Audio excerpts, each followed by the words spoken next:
el crimen organizado, si usted se fija. El crimen organizado usa el país como un hub logístico para mover lo que quieran. Lo que quieran son hasta personas. Transpodcast, el podcast de transporte.mx. Escucha cada semana entrevistas con los personajes más importantes del mundo del transporte y la logística. Ya comienza Transpodcast. ¿Qué tal, amigos de Transpodcast, el podcast de transporte.mx? Mi nombre es Clemente Villalpando y como cada semana vamos a platicar sobre un tema importante e interesante en el mundo del transporte, la logística. Y hoy vamos a hablar de algo que a los transportistas nos importa y nos importa muchísimo, que vamos a hablar de carga. Vamos a hablar de carga transfronteriza, vamos a hablar de nearshoring, vamos a hablar de todas las oportunidades que se nos pueden generar a los transportistas con todo lo que se está viniendo a dar. Y obviamente la frontera es una zona muy importante para tratar este tema y es por eso que el día de hoy vamos a tener una entrevista con el doctor Rogelio González, que es el CEO de los recintos fiscalizados del noreste y obviamente tiene una vasta experiencia en el mundo de lo que es el manejo de la carga transfronteriza, los recintos fiscalizados, y me da mucho gusto tenerlo del otro lado de la línea. Rogelio, gracias por tomar la llamada. Muchas gracias, encantado.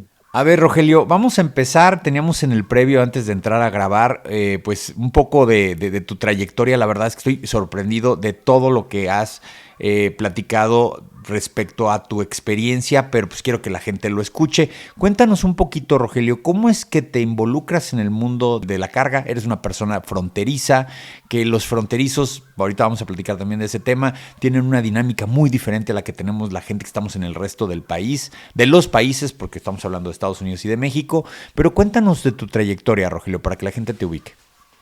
Bueno, pues básicamente empecé muy particularmente como consultor en el tema de comercio internacional, enfocado en aduanas. En el año 1979, ya para 1980 tenía en la ciudad de Monterrey una oficina pequeña donde podía atender muchos asuntos, toda vez que Monterrey siempre ha sido una zona muy emprendedora, muy industrial, etcétera, y sobre todo muy vanguardista en traer cosas de los Estados Unidos. Un ejemplo rápido: aquí empezó la fabricación de los juguetes Transformer en el 1981 más o menos, y tuve la suerte de tomar ese como uno de los primeros desafíos para resolver lo que en ese tiempo el comercio, la Secretaría de Comercio y Fomento Industrial, sí, la Secofi, tenía cerrada la importación de productos de las más de 10,000 fracciones arancelarias de la ley del Impuesto General de Importación.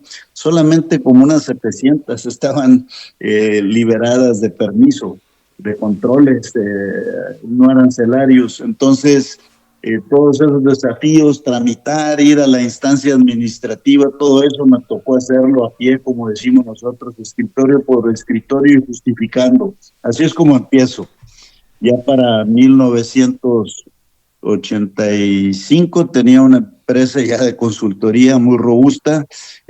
Hoy en día hay N empresas de consultoría aduanera, pero en aquella época no, ni siquiera había directorios con especialidad. Entonces, en la dinámica en esta región noreste, lo que es Monterrey, con algunos cuantos clientes en Ciudad de México, me permitió tener un crecimiento que en el año 87, ante la pobreza que veíamos de los servicios aduaneros proveídos por las agencias aduanales, que eran muy pocas, muy restringidas, y se daban el lujo de rechazar clientes y manejar las cosas como quisieran, surgió la necesidad de que tuviéramos que integrar una agencia aduanal a la parte de consultoría. Entonces, con mucha dificultad, por 3 años, desde el 85 más o menos, estuvimos gestionando hasta que a fines del 87 pude obtener una patente de agente aduanal para ejercer y entonces integrar a los servicios de consultoría, que hasta el día de hoy siguen siendo la piedra angular de la actividad nuestra, los servicios integrales de agencia aduanal, que en el año 90 integramos una empresa transportista de carga terrestre también para dar un servicio integral, porque teníamos la otra parte que no podíamos juntar. Podías tú hacer muy expedito en la parte de trámites, consultoría, trámite, pero luego llegabas y te topabas contra todas las regulaciones que había en el transporte. Entonces integramos una empresa propia de transporte y para el año 93, en el servicio de consultoría, otra vez nos topamos con una situación de una licitación pública de un recinto fiscalizado que se iba a construir, que estaba en ciernes, que hasta el año 96 se definió dónde.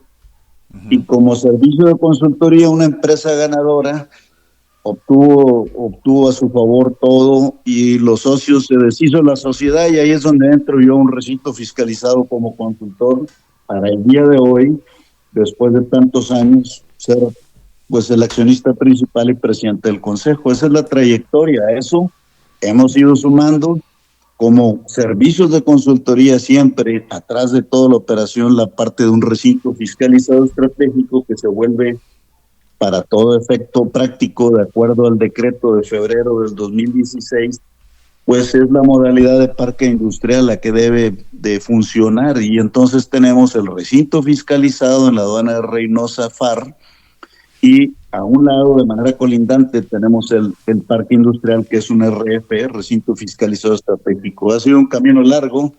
En el camino mismo hemos tenido que forjar algunas actividades para hacer un poco, vamos a decir, vamos a poder implementar todo lo que no existe en México. ¿Qué quiere decir esa parte? Para ser muy rápido.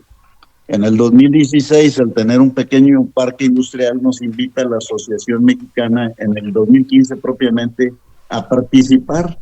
Y en enero del 2016, ya somos miembros.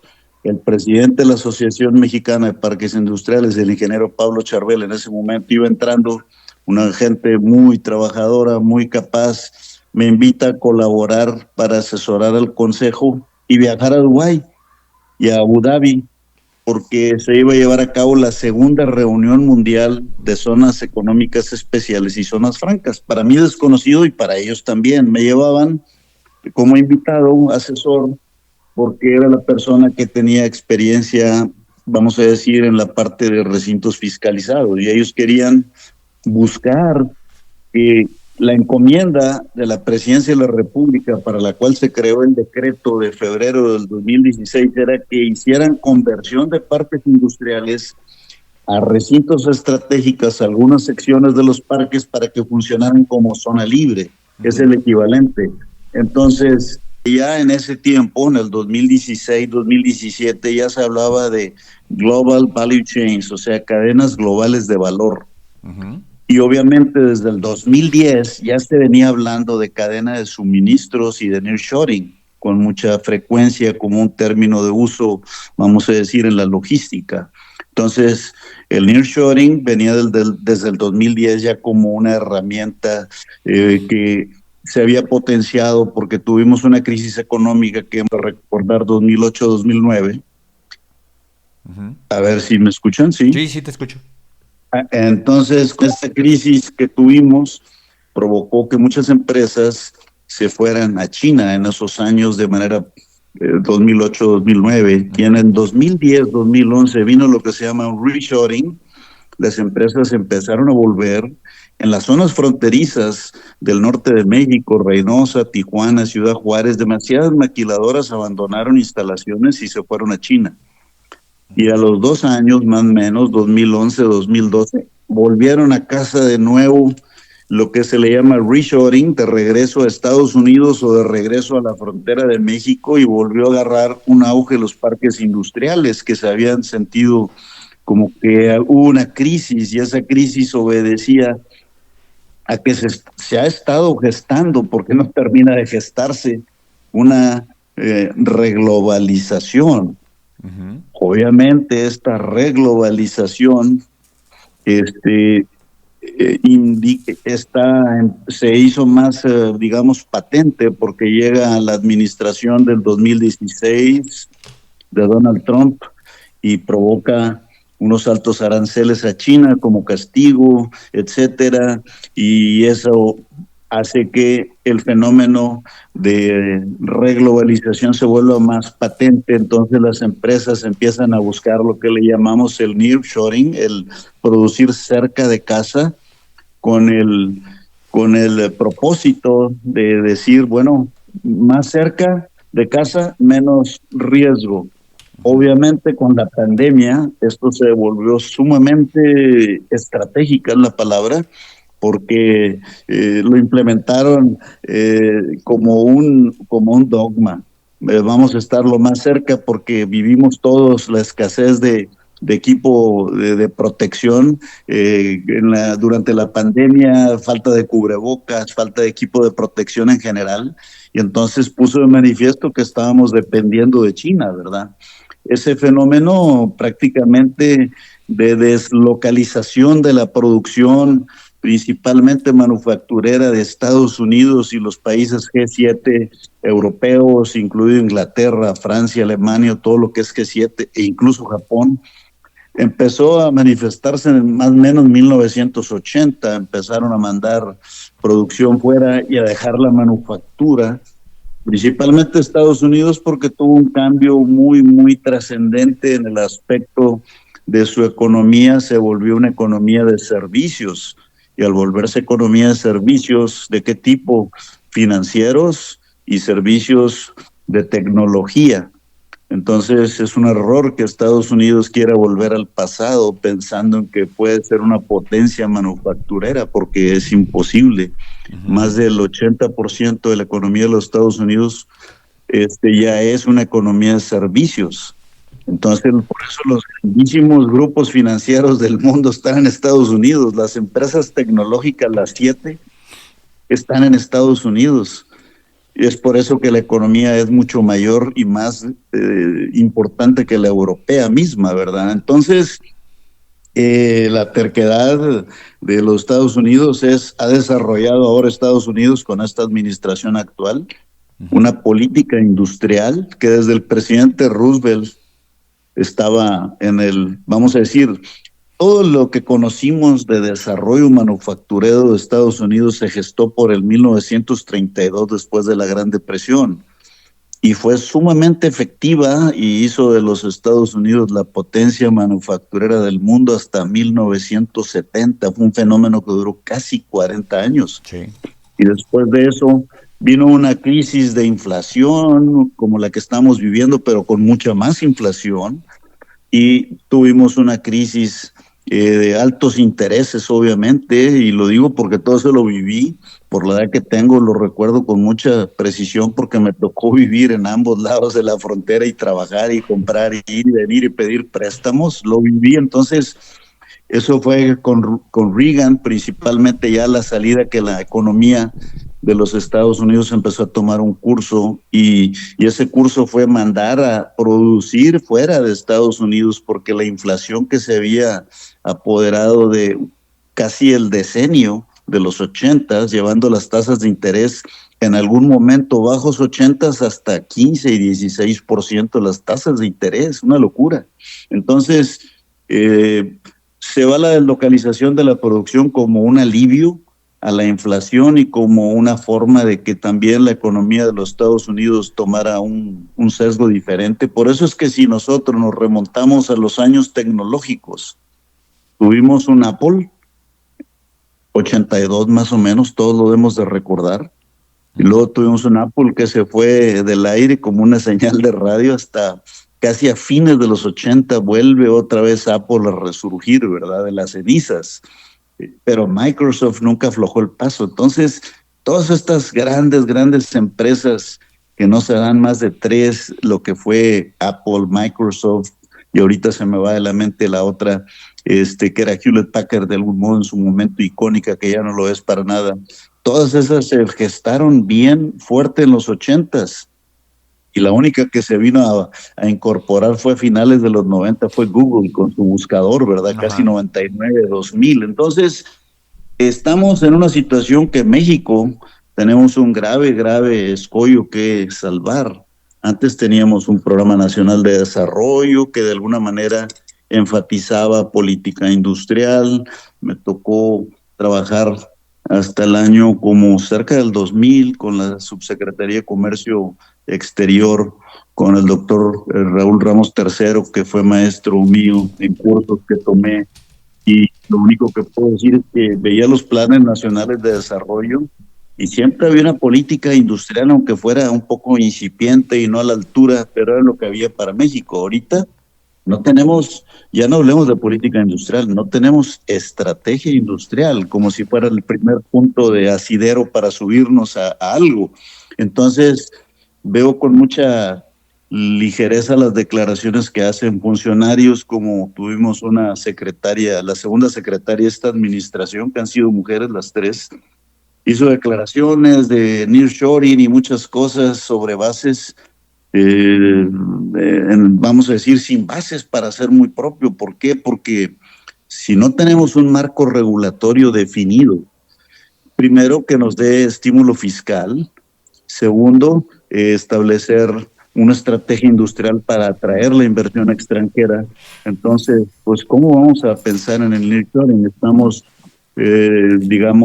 haciendo castillos en el aire. Luego veo esta actual secretaria que es bastante competente y es una actuaria. Bueno, le queda una semana a la secretaria, ya llega Ebrard. Bueno, ha hecho declaraciones muy comprometidas sobre situaciones de nearshoring que no tienen tampoco marco regulatorio. Los que conocemos la parte aduanera a fondo es conocerla, estudiarla, implementarla y practicarla. Eso es a lo que me refiero. No, yo no soy académico, pero todos los días estoy tramitando ante ANAM, ante Hacienda y muy poco ante Economía, cuestiones de trámites que tienen que ver con programas sectoriales, etcétera, y sabemos muy bien y conocemos a fondo los obstáculos, las cuestiones de burocracia que hacen que todo se dilate. Entonces tenemos problemas serios en la parte de la formación de capital humano, las universidades, todos los temas que estamos platicando ahorita,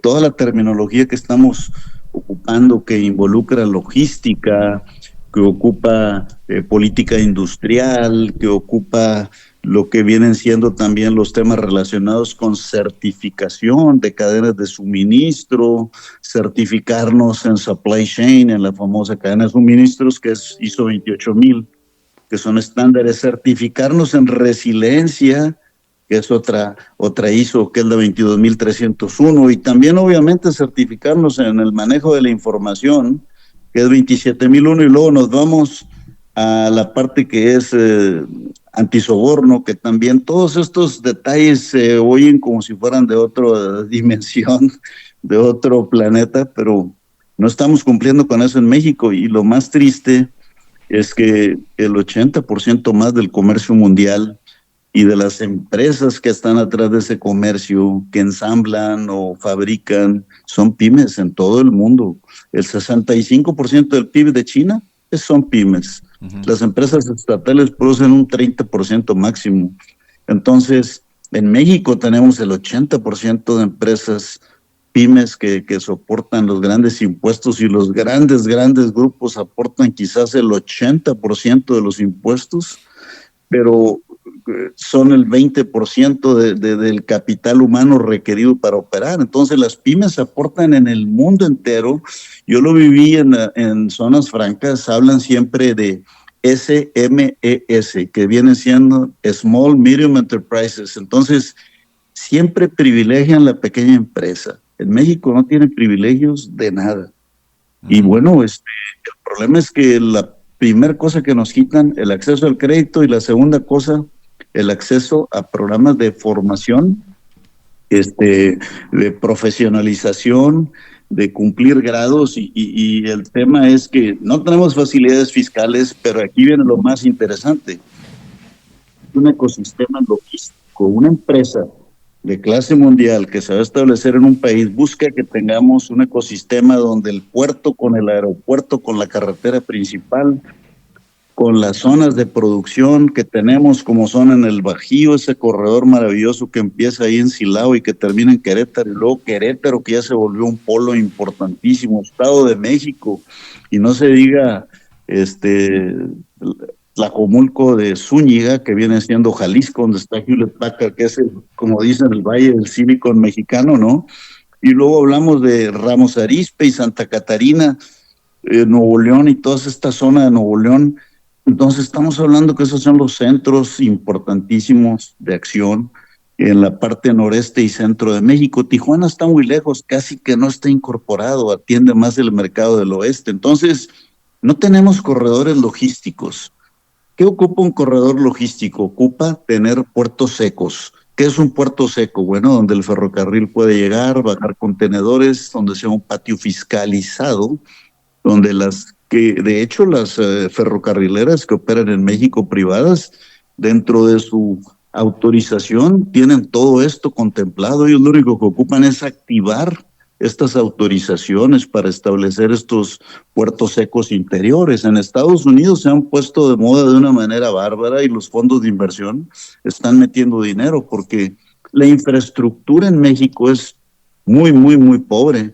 Conozco a pie los varios puertos mexicanos, conozco el de Lázaro Cárdenas a pie juntillas porque lo he caminado con la API, porque he ido con grandes gentes importantes que me han llevado a consultorio y he podido entrar hasta la cocina y conozco cómo están subutilizados, pero al mismo tiempo los frentes de agua que tienen, las operadoras portuarias, y luego nos vamos a Manzanillo con unos frentes de agua muy chiquitos, con operadoras portuarias principalmente extranjeras, y vemos que la conexión de esos lugares contra los centros de operación, como de ahí, por ejemplo, de un Manzanillo te va rápidamente al Bajío, en teoría, o al Estado de México, que es donde sale rápido, pero las dilaciones para salir de un puerto, ahora que están a cargo de la Marina, bueno, eso es sumamente más complicado, ¿verdad?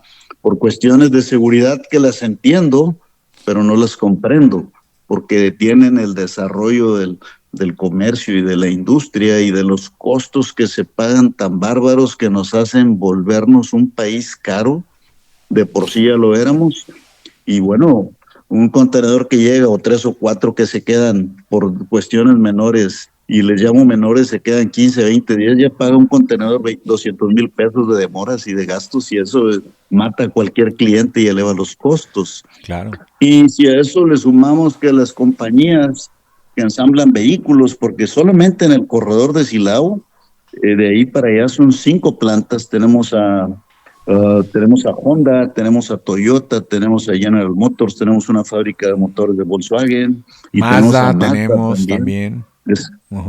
Entonces, todos estos, cuando yo estuve en el clúster automotriz, me invitaron al desarrollo económico en el 2018. De ahí terminando, me fui a COFOSE, que es Corporación de Fomento, que es un órgano maravilloso, que es el Consejo de Fomento Económico de Comercio Exterior. Sí. Ese maravilloso instrumento que crearon de operacional Plasencia cuando fue gobernador en Visión 2020 Guanajuato. Yo estuve en el 2008 y ese puerto interior Guanajuato tenía 8% de ocupación. En el 2018 estaba al 100%, y la forma en que trabajan y la dinámica es maravillosa. Yo siempre platico cuando voy a alguna parte que me han invitado fuera de México, les digo, en México no contamos lo bueno, les digo, pero tenemos cosas como esas, ¿verdad? Ese COFOSE con todo lo que ha desarrollado, y el corredor del Bajío, donde hay más de 30 parques, desde Silao hasta Querétaro, y donde han organizado con una, digamos, una visión muy interesante, un programa que ya tiene 30 años, ¿verdad? Entonces, desafortunadamente todo eso no se apoya. Y entonces ahí deberían ser corredores logísticos fiscalizados con muchas facilidades. Y yo en una parte digo, en la visión que me corresponde entrar y salir de diferentes áreas, no todo depende del gobierno. Los particulares, yo siempre digo que son hombres de negocios, no son empresarios, porque ven nada más por los intereses de las empresas, ¿verdad? No ven por el interés de México, no quieren sacrificar ganancias ni dejar nada en el plato. Entonces, el que termina afectado es el asalariado, porque la obligación es crear capital humano y levantar el nivel, y es la obligación antes que las ganancias, ¿verdad? Entonces, estamos en esta situación controvertida, el nearshoring. Si no tenemos un ecosistema logístico, si no tenemos una política industrial, si la certeza jurídica en este momento está en duda, y si el marco regulatorio no está definido, aun cuando ya existen disposiciones legales de carácter administrativo contempladas en la ley aduanera, bajo ciertas figuras que se pueden explotar, pues hombre, sería esto maravilloso que pudiéramos unir puntos de recintos fiscalizados estratégicos en diferentes partes del país para que esos nodos crearan una especie de zonas económicas especiales, aunque en México la figura me tocó a mí trabajar como promotor de manera independiente, como outsourcing con zonas económicas especiales cuando estaba en México. Me tocó estar con los directivos, trabajar con los directivos, hablo operativos que venían de Hacienda, de la Dirección de Inversiones Internacionales, gente muy valiosa que se fue a otras empresas y cuando vino esta administración saliente y acabó con zonas económicas. Era un proyecto extremadamente soñador, pero como quiera que sea, era un empezar y corregir sobre la marcha, ¿verdad? Pero acabaron de un plumazo, acabaron con la ley, con el reglamento que se había establecido y ahora no tenemos nada que lo viniera a suplir. Lo único que nos queda es la figura de recinto fiscalizado estratégico que equivale exactamente a una zona libre. La zona libre en América Latina y básicamente y zona franca es lo mismo. Cada país hace la ley como la define. Unos le ponen zona franca, otra zona libre. Entonces, la zona franca en América Latina, cuando nosotros nos reuníamos y veíamos nos mostraban cada país sus resultados y se sumaban entre toda América Latina, incluido Brasil, bajo la figura de zona franca exportaban cerca de 300,000 millones de dólares cuando México estaba exportando 500,000 millones, ¿verdad? Siempre fuimos el hermano mayor de América Latina y el coloso, como dijo digamos, Villa, creo que dijo, México es el coloso del norte, ¿verdad? Y efectivamente México se veía como el hermano mayor, pero cuando cambia la administración, cada vez que íbamos a una reunión, se reían de nosotros y lo que hacía nuestro gobierno actual. Entonces, toda la inversión que México no tomó, me consta, porque estuve y lo puedo testiguar, se fue a Dominicana, se fue a Guatemala, se fue a Honduras, se fue a El Salvador. Yo estoy claro que había ciertas industrias que en México no las queremos y casi en ninguna parte porque nos dan la connotación de país pobre, como cuáles, las textiles, que no aportan crecimiento, ni desarrollo, ni mejora de salarios. Pues esas se fueron a Honduras, a El Salvador, pero muchas otras muy interesantes. Fui invitado por el gobierno del 2018, 2019 a Guatemala. Sí. Y me tocó viajar del Pacífico al Atlántico en un helicóptero de la presidencia y como invitado junto con el director de proyectos especiales de la presidencia, vi los puertos, vi las industrias, vi el corredor que estaban haciendo en ese tiempo de Pacífico y de vuelta al Atlántico como un corredor logístico, siendo un país tan pequeño que forma el más importante del Triángulo Norte de los tres, que son Honduras, Salvador y Guatemala. Me tocó platicar con tantos colegas, incluidos también incluso de donde tengo más amigos en Argentina, en Colombia, en Dominicana, y me platicaban, mira, va llegando de México esta empresa que iba a crecer y se vino para acá a Dominicana, como todos esos países, los del Triángulo Norte, Centroamérica, y en el caso de República Dominicana, que es como dicen ellos, somos una media isla porque la otra parte que es la isla de la Romana pertenece a Haití, ¿verdad? Dice, y aún así han crecido de una manera descomunal y lo más interesante es el ingreso promedio per cápita en cada uno de estos países, lo que ha crecido. Eso es lo que asombra. Y entonces, esos números de Dominicana, tener un ingreso per cápita de $3,500 anuales promedio por persona en el 2010, para el 2020 estaba en 6,500 y ahorita ya alcanzó a México en ingreso per cápita, cuando que México estaba por arriba de Polonia en el año 2000. ¿Y cuál fue la diferencia? Educación fue la diferencia. Entonces ahorita con el nearshoring tenemos un Tesla que se detuvo y dijo no voy a Nuevo León. ¿Por qué? Pues muy sencillo, Estados Unidos está preparando disposiciones aduaneras nuevas a través de la oficina del representante comercial de los Estados Unidos, que es una mujer, Catherine Tai, y lo que están haciendo es, han venido estudiando por los últimos 2 años que pues China está entrando por la puerta de atrás, como ellos dicen, a Estados Unidos.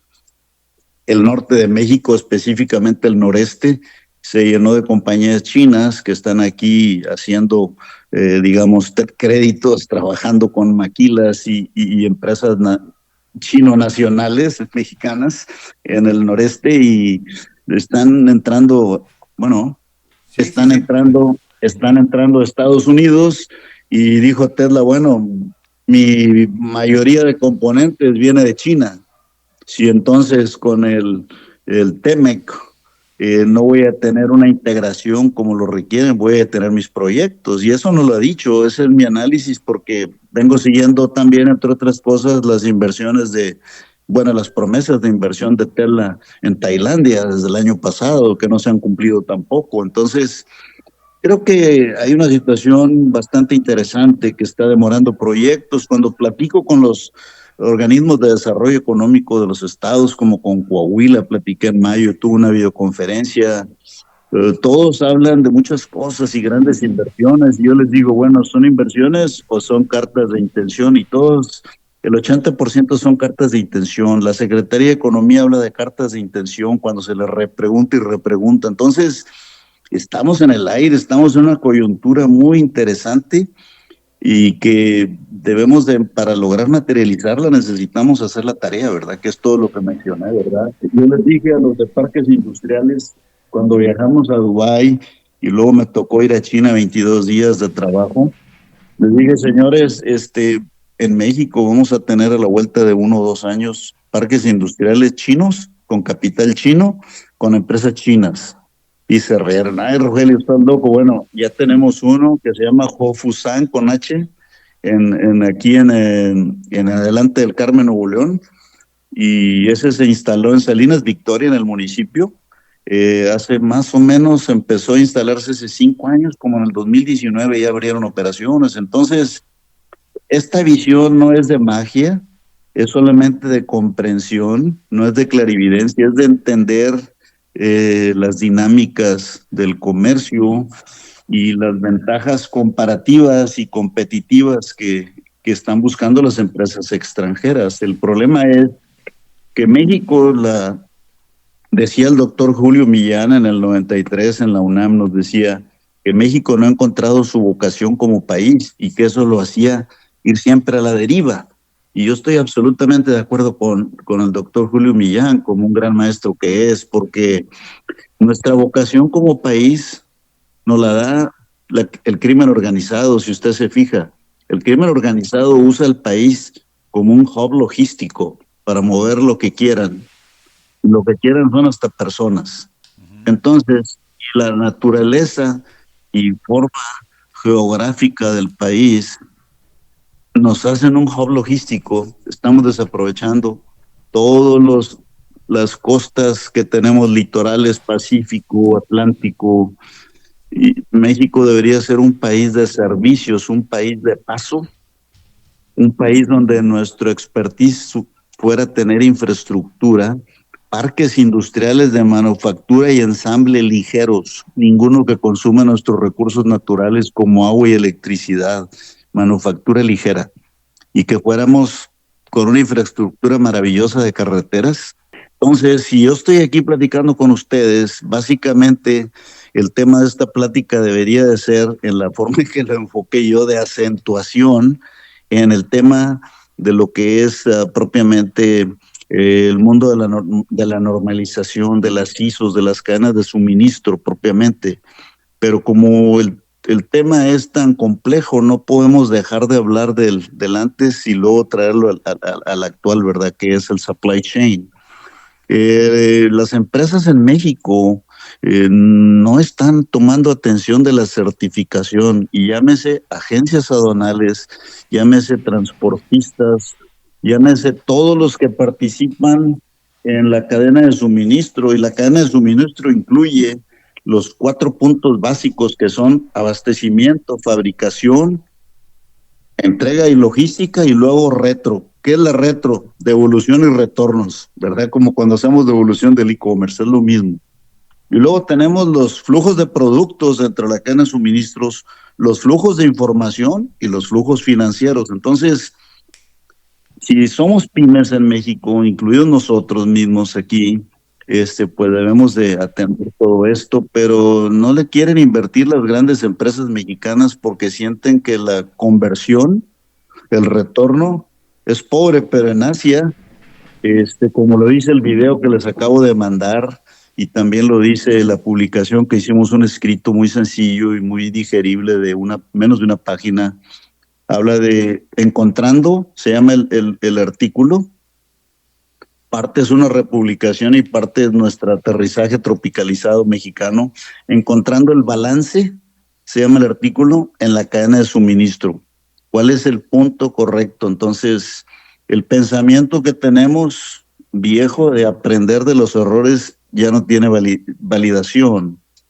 Tenemos que aprender del éxito, de la mejora continua. No podemos estar en el ensayo y error, porque la frase, el dogma propiamente holístico, o sea, la unión de todas las actividades, nos indica que tenemos que tomar decisiones rápidas para ciertos temas y tenemos que administrar de manera rápida también la decisión tomada con la implementación correspondiente, o si no, morir.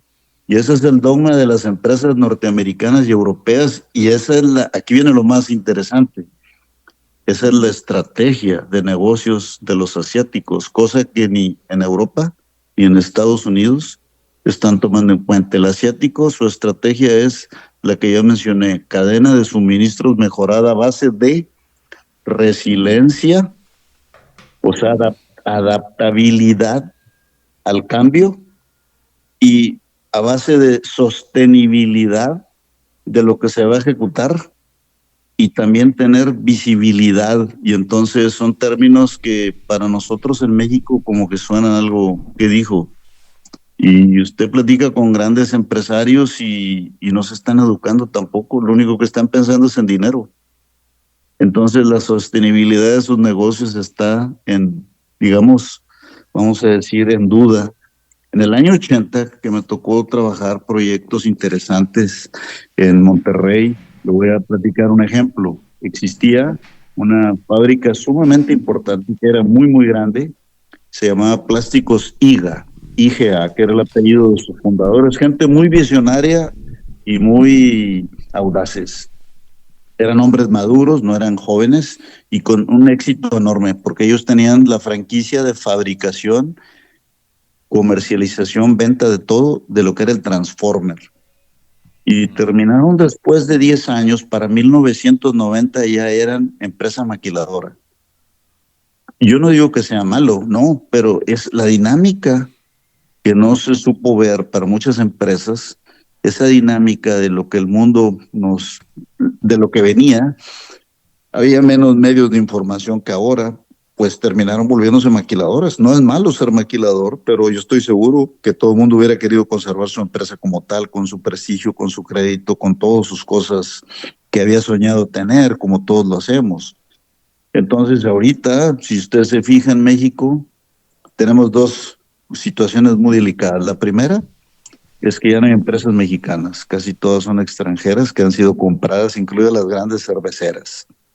Ya las terceras y cuartas generaciones ya no quisieron estar en el desafío.